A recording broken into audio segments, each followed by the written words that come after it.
todos y bienvenidos un día más a mi canal, Los Viajes de Gema. Hoy estamos en Guadalajara y hemos venido a ver la ciudad, que es muy bonita, y también a ver la decoración navideña porque está precioso. Se llama Navilandia y es realmente precioso, así que os lo voy a enseñar. Venga, vamos allá. Adelante el vídeo.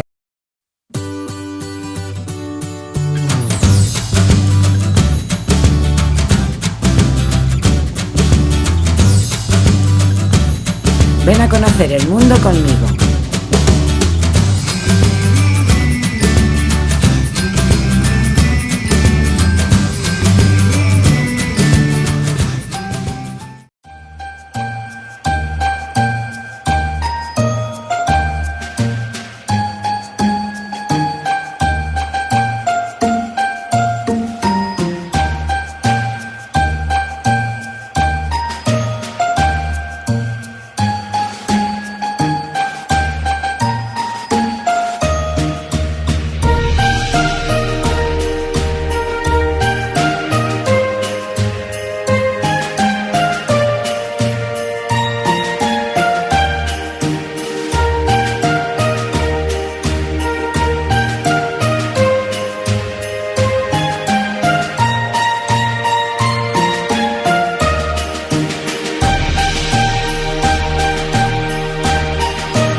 Te da la bienvenida a Navilandia y te invita a disfrutar de todas sus atracciones, puestos y espectáculos musicales. Guadalajara, capital de la Navidad.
Y hasta aquí el vídeo de hoy.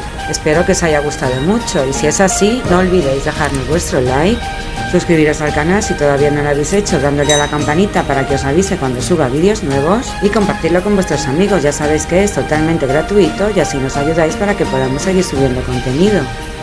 Pues nada más, un besito y hasta la próxima escapadita.